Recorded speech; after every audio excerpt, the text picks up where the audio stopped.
Hello friends, welcome back. आज के इस एनालिसिस वीडियो में हम लोग बात करने वाले हैं रिलैक्सो फुटवेयर शेयर के ऊपर। इन डिटेल में हम लोग बात करने वाले हैं। वीडियो को आराम से लास्ट तक देखिएगा, जिससे कि आपको भी सभी पॉइंट्स अच्छे से क्लियर हो जाए। और इन केस अगर आप चाहते हैं किसी स्टॉक के ऊपर एनालिसिस वीडियो आए, तो फिर आप उस पर्टिकुलर स्टॉक का नाम पोस्ट कर सकते हैं कमेंट सेक्शन में। हम लोग आने वाले वीडियोस में उन सभी स्टॉक्स को कवर करने की कोशिश करेंगे। और अगर आप लोगों को वीडियो पसंद आता है, एनालिसिस अच्छा लगता है और आप फर्दर कनेक्ट होना चाहते हैं, तो फिर आप हमारे ट्विटर और टेलीग्राम हैंडल से भी कनेक्ट हो सकते हैं, जहाँ पे कि हम लोग लगातार इम्पोर्टेंट अपडेट्स को पोस्ट करते रहते हैं।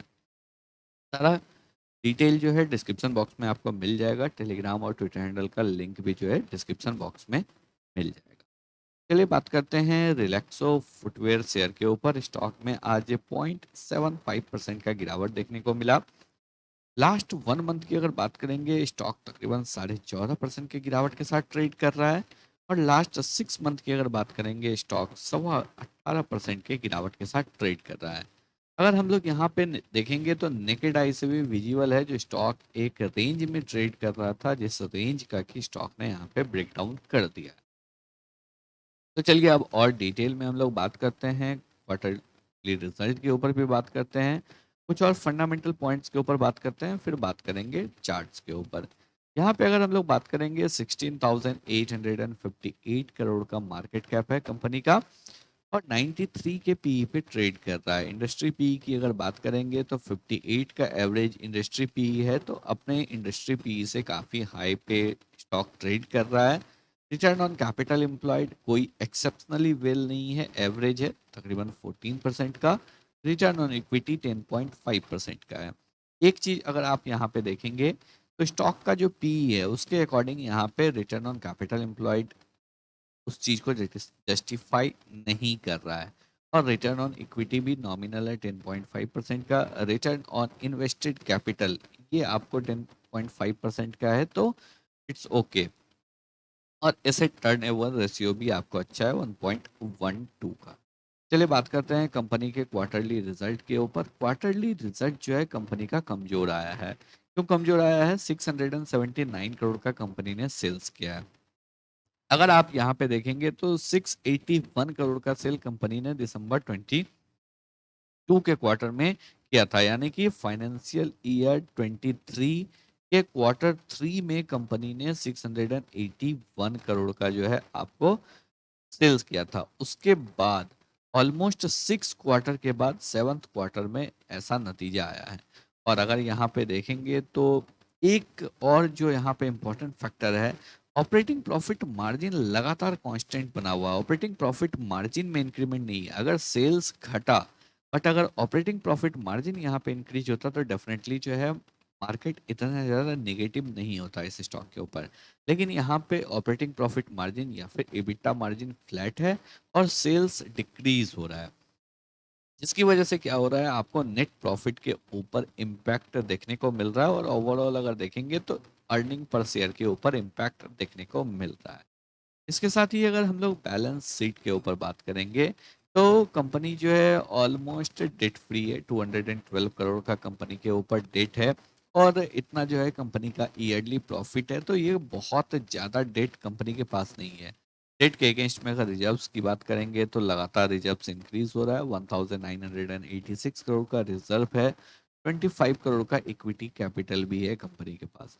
फिक्स एसेट 1364 करोड़ का है, जहाँ पे कि अगर बात करेंगे तो 343 करोड़ के आसपास का जो है वो आपको लैंड वैल्यू है, जो कि आने वाले समय में और इंक्रीज ही हो सकता है। यहाँ पे अगर हम लोग कुछ इंपॉर्टेंट पॉइंट्स को देखते हैं तो कंपनी के अंडर परफॉर्मेंस करने का वजह क्या है। यहाँ पे अगर आप लास्ट 3 ईयर का देखेंगे, सेल्स ओनली 7% से ग्रो किया है। प्रॉफिट ग्रोथ 11%, -11%, यानी कि मार्जिन बिल्कुल भी इम्प्रूव नहीं हो रहा है। और ईयरली बेसिस पे अगर इस चीज़ को देखेंगे तो यहाँ पे ईयरली बेसिस पे हम लोग इस चीज़ को क्लियरली देख सकते हैं, जिसकी वजह से जो है स्टॉक प्राइस आपको क्लियरली प्रेशर में है। इनफैक्ट अगर हम लोग यहाँ पे 5 इयर्स का भी देखेंगे तो 5 इयर्स में भी कंपनी ने कोई खास पैसा बना के नहीं दिया है। शेयर होल्डिंग पैटर्न के ऊपर अगर बात करेंगे तो प्रोमोटर के पास 71.27% का होल्डिंग है, तो प्रोमोटर के पास एक अच्छा स्टेक है। एफआई के पास 3.41% का स्टेक है। एफआई का स्टेक यहाँ पे स्लो एंड स्टडी इंक्रीज हो रहा है। डीआई की अगर बात करेंगे तो डीआई के पास भी अच्छा स्टेक है 9.98% का, और डीआई ने भी अपने स्टेक को प्रीवियस 2 क्वार्टर में इंक्रीज किया है। पब्लिक की अगर बात करेंगे तो पब्लिक में जो है 15.34% का होल्डिंग है, जहाँ पे कि तकरीबन 9.5% का होल्डिंग एचएनआई वीएलएस सिक्योरिटीज के पास है, और रेस्ट जो है वो आपको ओनली 6% रिटेल पब्लिक के पास है। यानी कि रिटेल पब्लिक के पास बहुत ज़्यादा जो है रिलैक्सो का शेयर नहीं है।